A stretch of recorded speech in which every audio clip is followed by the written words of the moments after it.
Ikhwan akhwat, sahabat Al-Quran dimanapun kalian berada, Assalamualaikum warahmatullahi wabarakatuh.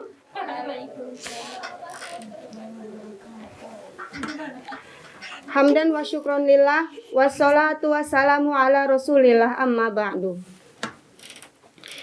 Pertama-tama, marilah kita panjatkan puja dan puji syukur atas kehadirat Allah Subhanahu wa Ta'ala, yang mana berkat karunia-Nya kita dapat berkumpul di tempat yang insya Allah diberkahi ini.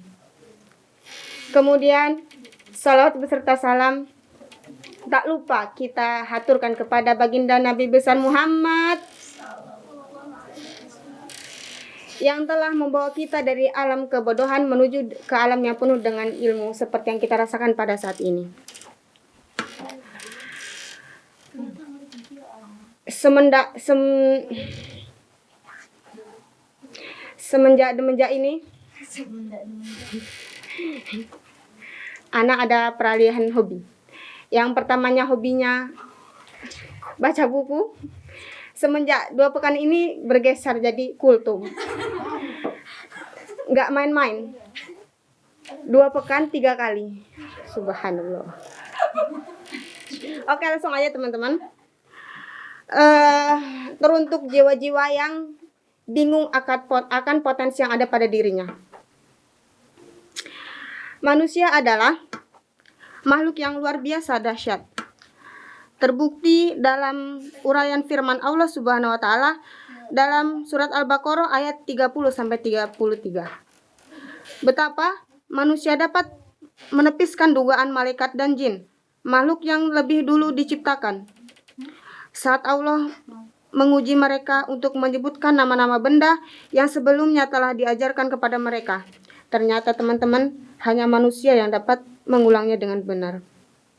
Ini adalah bukti betapa spektakulernya potensi yang ada dalam manusia. Sayangnya, tidak semua manusia menggunakan potensinya dengan benar. Ada yang mengabaikan potensinya begitu saja, seakan-akan potensi itu bukanlah sesuatu hal yang penting. Ada juga orang yang tak tahu bagaimana cara mengembangkan potensinya. Lalu ada orang yang memiliki potensi yang besar dalam dirinya, tapi orang tersebut menolak mengaku dan menyadari potensi tersebut. Merasa dirinya tidak memiliki potensi dan tanpa sadar menanamkan mindset bahwa dirinya tidak memiliki potensi yang bisa dikembangkan.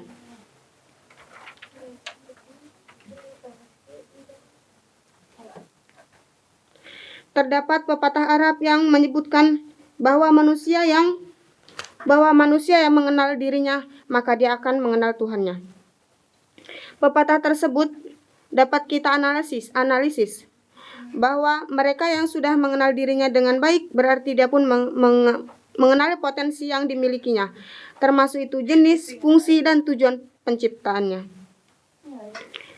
Sebagai makhluk yang bersyukur, maka sudah sepatutnya manusia mengerahkan segenap potensi yang dimilikinya untuk meraih cinta dan keridhaan Sang Khalik.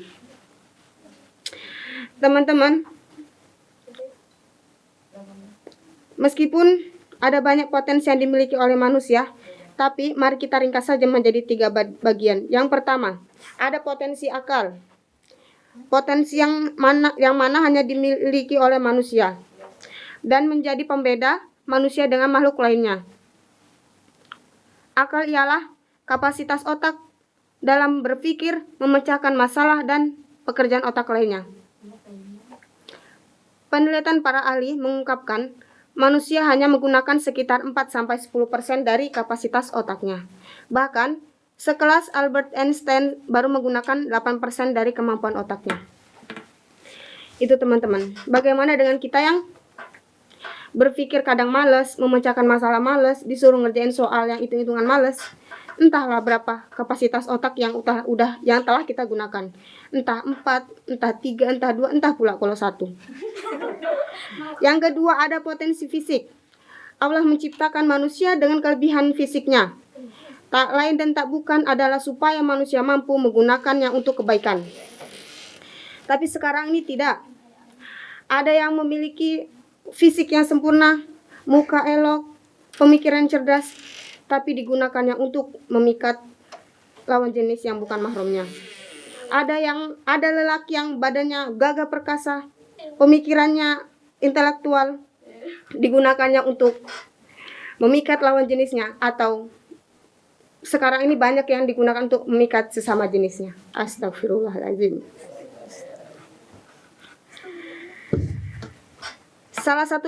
Salah satu fisik manusia ada yang namanya telinga. Bentuknya unik, ada dua, kiri kanan. Tapi fungsinya lebih unik. Dari daun telinga menangkap suara yang dibawa oleh udara. Di situ suara dikumpulkan, diperbesar, lalu dipantulkanlah suara itu ke gendang telinga. Itu baru telinga, belum lagi ada kaki, tangan, dan fisik lainnya yang dianugerahkan oleh Allah. Jika di antara kita ada yang memiliki keterbatasan fisik, bukan berarti Allah hilangkan potensi dan kemampuannya. Bahkan mungkin Allah lebihkan keunggulannya yang tidak kalah luar biasa dibanding dengan manusia fisik normal lainnya. Salah satunya ada atlet lari namanya Oscar Pistorius. Dia atlet lari, tapi tak punya kaki. Dengan apa dia lari? Dengan kaki buatan. Zaman udah modern, kaki buatan banyak. Dan dengan hebatnya, dia bisa mengalahkan atlet lari lainnya yang berkaki normal di lomba lomba yang diadakan di Beijing.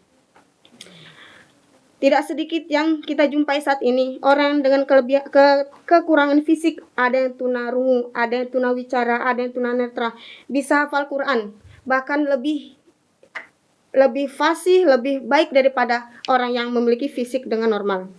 Bagaimana kok bisa? Tentu bisa, ada triknya. Beda dengan kita. Lalu yang ketiga, ada potensi hati. Dalam Sahih Bukhari dan Muslim disebutkan bahwa Nabi SAW bersabda, "Ketahuilah, sesungguhnya di dalam tubuh manusia ada segumpal darah, yang apabila dia baik, maka baiklah seluruh tubuhnya. Dan apabila dia rusak, maka rusaklah seluruh tubuhnya. Ketahuilah, segumpal darah itu ialah hati. Dalam hati manusia terdapat dua benih penentu. Yang pertama ada benih kebaikan yang mendorong manusia untuk melakukan kebaikan. Jika orang tersebut rajin ibadah, rajin menolong sesama, dan selalu menebar kebaikan di atas bumi ini, maka dia tertanam benih-benih kebaikan di hatinya. Yang kedua ada benih kejahatan yang mendorong manusia untuk melakukan perbuatan keji lagi nyata. Jika orang tersebut selalu melakukan kejahatan, suka usil ke temannya, suka gibah, suka melakukan kejahatan lainnya, maka tertanamlah benih-benih kejahatan di dalam jiwa orang tersebut.